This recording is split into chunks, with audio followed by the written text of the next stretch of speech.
I'm Temple Grandin. I'm professor of animal science at Colorado State University. This is a large barn full of turkeys ready for market. And we're going to be showing how they load the turkeys. And they're going to be herding them like cattle. They go up a conveyor and then show them going through the whole entire process.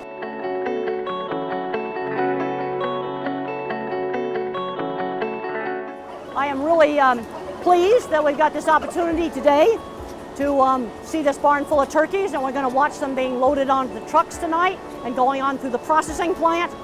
And it's just not possible to bring tour groups for all of these places because of disease requirements. I have to wear these clothes, and then I had to be away from all birds for over a week before I was allowed to come here, because you got to be really careful not to bring in diseases. These are typical large sheds where turkeys are raised for up to 19, 21 weeks. Today we're going to be loading out from one of these barns. A question that came up was, are the turkeys in the buildings afraid of people? Well, if people regularly walk through the barn and get the turkeys used to people walking through them, they'll come up to you. I mean, I had males displaying to me and showing off to me. Birds that are afraid don't do that. On a really good farm, a person will walk through the entire building, walking through the turkeys, the whole entire building, to inspect for animals that might be sick, animals that might be injured. It gets the birds accustomed to people walking through them.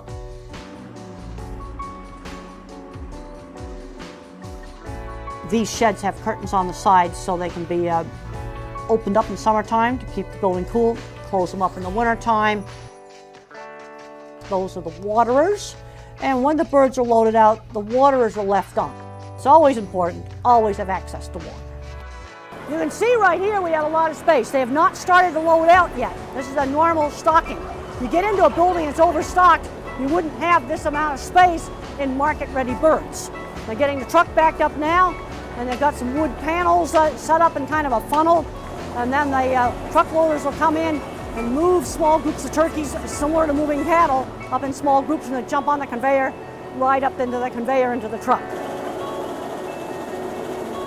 What they're doing here is bringing up groups of turkeys, and there's a conveyor in there, and the turkeys ride up the conveyor into the truck. As the birds ride up this conveyor, they remain upright. They will stand on the conveyor as they go up and be loaded into compartments. This whole entire conveyor can be raised up and down to load the different level compartments on the truck. One of the advantages of using a machine like this is it doesn't get tired. People get tired, and these birds are really, really heavy. Notice that there's an operator there, and he's controlling this, and then he's got to go back and shut the doors. But I want to emphasize, good equipment makes it easier to have good handling, but you also have to have management. They've got to make sure they operate this equipment correctly. The equipment we have now today is such a big advantage over what we used to have. This turkey conveyor is a really big improvement.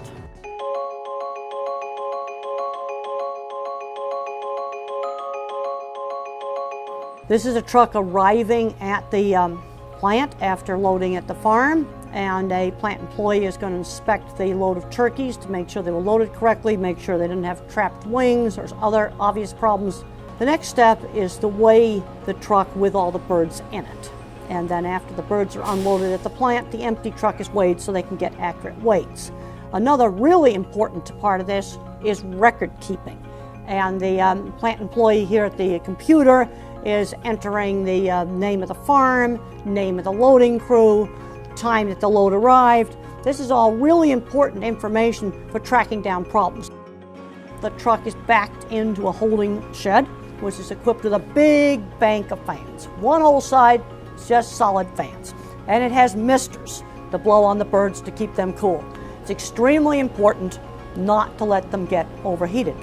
In the summertime, the trucks have completely open sides. You've got to have that for ventilation when it's 90, 100 degrees hot Fahrenheit.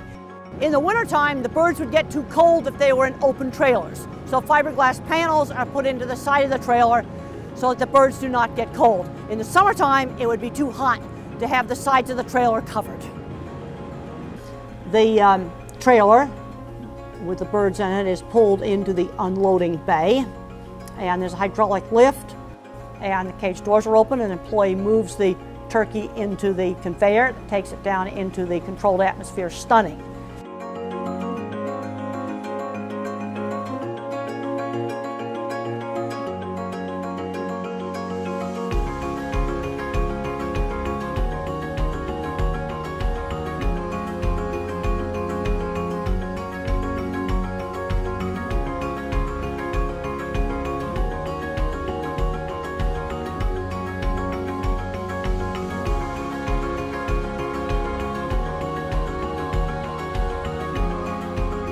This window you can see in here, watch the birds as they get anesthetized. One thing that's very important with poultry is you have to have a slow, gradual rise of the CO2. The pig plant, you very quickly put them into 90%. You can increase the CO2 levels faster than you can for chickens, but not as fast as pigs.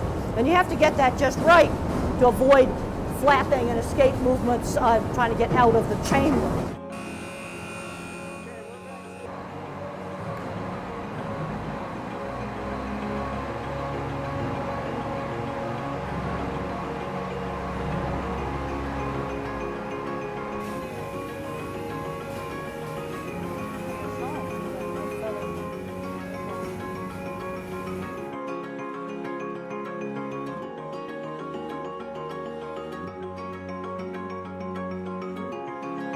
The truck pulls into the unloading bay. The employees are on hydraulic platforms that go up and down. They open up the cages and they pull the birds out and hang them live on the shackles. And they go through what's called a water bath stunner, where their head is immersed in the water and there's electric current passed from their head through the shackle, and that will make the bird insensible, electric stunning. In order for electrical stunning to make an animal insensible, it has to cause some epileptiform activity in the brain. When the birds emerge from the stunner, you will have some twitching and movement, but you have to make sure there's no blinking. And when I'm training people to audit electrical stunning, I say go out into the holding shed. I want you to look at the live birds in the holding shed and see what a natural blink looks like.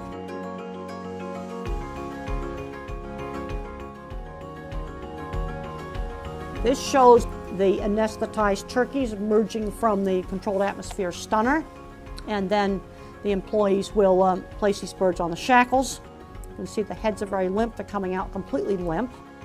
Now, if a turkey was actually fully conscious, he would put his head up like this. That's the position they would be in if they're fully conscious. If the turkey's got a long neck, it will curl up like this. The next step is birds go through an automated bleeding machine. Any bird that missed the automatic cutter would be cut by the backup man, because it's absolutely essential that all birds are cut before they go into the scalder, because we absolutely have to make sure that live birds never go into the scalder.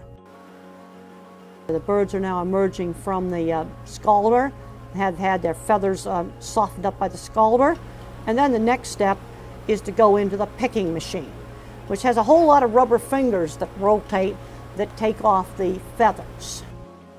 There are a few little bits and pieces of feathers still attached, and employees on the line will remove those.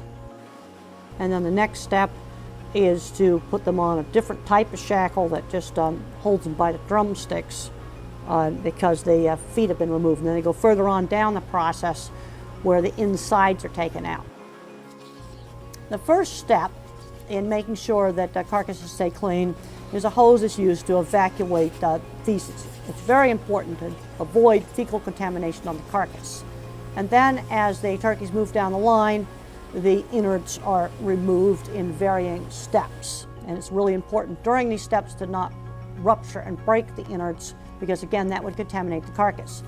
Many of these processes are done by hand in turkeys. This would be very similar to pork processing plant. In chickens, a lot of these processes are highly, highly automated, but in turkeys, they're bigger, the lines are slower, so these, step-by-step process of carefully removing the innards is done by hand. At this point, there is a USDA inspection station where the innards of the bird are inspected. In all types of meat processing, you don't want to waste anything. So all different parts of the animal get different uses. At this point, they're cleaning out any remnants that might be left after the innards have been completely removed.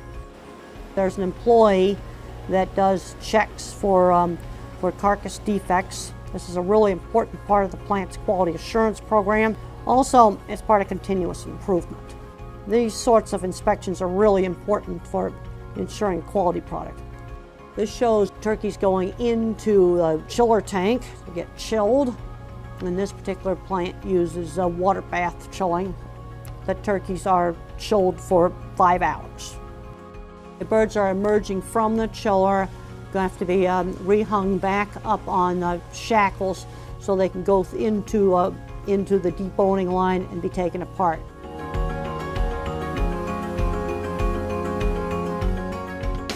Another really important part of maintaining good animal welfare at the poultry processing plant is auditing, measuring things like bruises, stunning efficacy, broken wings, damaged legs, because you manage the things that you measure.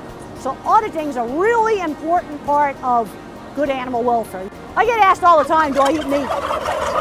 Yes, I do. I'll eat turkey, beef, chicken, pork, all of the different animal proteins. And I feel very strongly we got to do things right. If you're interested in more information, lots more information on animal meat plant issues at my website, www.grendin.com.